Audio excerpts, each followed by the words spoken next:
書中徒弟，專業為你。Hello， 大家好，歡迎收睇巨型傳媒啊！我係主持人 Happy。咁呢一集節目呢，又介紹一啲平靚正嘅單位俾到大家啦。咁主要介紹嘅就係我哋青茂關口入面嘅物業啊，就係我身後嘅星匯大廈啦。咁依家呢，價錢都係非常抵㗎，單價9字頭就可以上車咯。總價都係最低44萬就可以攞低一套單位啦，不過係無批。咁裝修呢，亦都係可以俾到大家去選擇㗎。咁我哋主要嘅呢個樓盤嘅優點啊，就係我哋嘅地段啦。步行啊，只需要5分鐘嘅時間就可以返到澳門啦。咁揸車約5分鐘啊，亦都係可以去到我哋珠海好多嘅一啲食啊、睇戲啊等等嘅一啲配套地方都係好正嘅。方便嘅呢，就係我哋澳門返去關口啊。咁我哋澳門嘅朋友可能有一個疑問就係話，我哋澳門本地人唔可以過到嚟青州呢個關口嘅喎。唔緊要，咁依家呢，只要你上車咗呢度發展商呢邊呢會俾大家辦一個通行證，到時候亦都係可以出到嚟我哋青州關嘅。咁一事不宜遲，帶住我哋一個觀眾朋友入到我哋售樓部詳細了解一下啦。OK， 依家咧就入到嚟我哋嘅售樓部啦，咁可以睇到呢一塊啊，就係我哋成個青州關嘅一個內籠啦。咁可以睇到我哋一個星匯大廈喺呢個位置，步行咧只需要5分鐘就可以去到一個青州關口噶啦，非常之方便啊！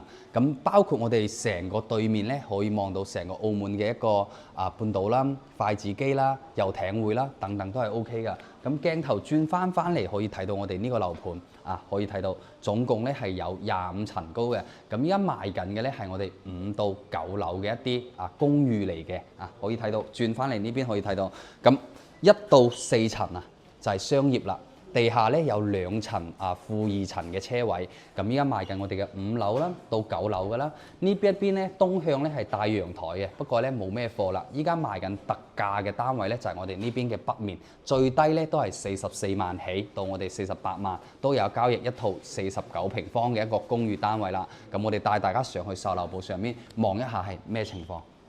依家咧就嚟到我哋一個售樓部嘅2樓啦，咁呢一度咧係早期嘅一個示範單位嚟嘅。首先帶大家睇一睇我哋呢個示範單位，會更直觀嘅睇到我哋成個澳門。咁睇完呢度之後咧，再帶大家上到去我哋實體樓啦。可以睇到成一個咧已經外立面全部做好晒啦。咁今年嘅6月底咧，亦都可以交到樓俾我哋嘅一個觀眾朋友啦。但係大家睇緊呢套咧就係49個平方嘅。入嚟咧，其實都冇太大嘅一個特別。最重要嘅咧就係佢嘅地段啦，同埋佢嘅總價非常低啊！入到嚟有一排 open kitchen 嘅設計啦，包括有獨立嘅衛生間位，2段式嘅一個設計呢度咧就係可以睇到成個開間咧係去到4.05米嘅，4.05米比較簡單嘅一個設計啦。就公寓嘛，40年嘅一啲公寓嚟嘅，再望下呢個景，其實景觀咧係最靚嘅一個地方，真係靠澳門啊！咁我哋依家樓下呢個地方睇到啲網絲未？就係嗰啲國防路啦，對面就係成個澳門嘅一個筷子基遊艇碼頭，可以望到一線嘅濠江景，都係非常唔錯嘅一個景觀嚟㗎啦。遠少少咧，仲可以望到成個新葡京嘅，其實我都覺得 OK。喺呢度呢，仲可以用到澳門嘅網絡，唔使翻牆啊！如果係我哋啲大陸嘅朋友買喺度嘅話，好簡單，就一個長方形嘅格局。當然啦，佢層高呢係去到3.5米嘅，可以隔到2層。但係呢，第2層呢肯定係唔會話太高，都係比較窄，啱啱好瞓一個人都係冇問題㗎啦。44萬到48萬，你覺得抵唔抵啊？咁依家帶大家上到去我哋實體樓再睇一睇。OK， 咁我哋依家上到嚟我哋嘅一個實體樓度啦。對面呢一邊咧就屬於澳門啦，係筷子基啦，嗰度就係咧海擎天啦，可以望到一線嘅濠江景啊。咁依家咧我哋係朝東向嘅一啲單位東向嘅單位你已經係冇幾多噶啦。咁鏡頭轉翻嚟咧，就可以睇到我哋成個一啲即係我哋成個酒樓間啦、走廊啦。咁我哋可以睇到我哋嘅戶型圖係3梯25伙嘅設計。咁我覺得依家價錢非常之抵啊！呢一間44.77個平方。咁我哋先睇下佢嘅內籠格局啦。咁其實咧空間唔算大，44萬咧就可以攞低呢個單位啦。去到咧都係唔到10000蚊一方啊，可以隔2層嘅。咁依家嘅價錢當然係無批嘅價錢啦。如果選裝修嘅情況下咧，要加多1500蚊。咁1500蚊嘅價錢，我覺得自己裝仲會抵翻好多喎。OK， 咁我哋再睇翻我哋有裝修嘅嗰邊嘅，可以睇到佢其實佢嘅施工情況咧都係非常快㗎。交樓咧都係6月底就可以交到樓啦，無批。如果要揀裝修嘅情況下咧，要去到8月份。OK， 跟住我哋依家嘅鏡頭咧就望翻我哋嘅裝修嘅單位啦。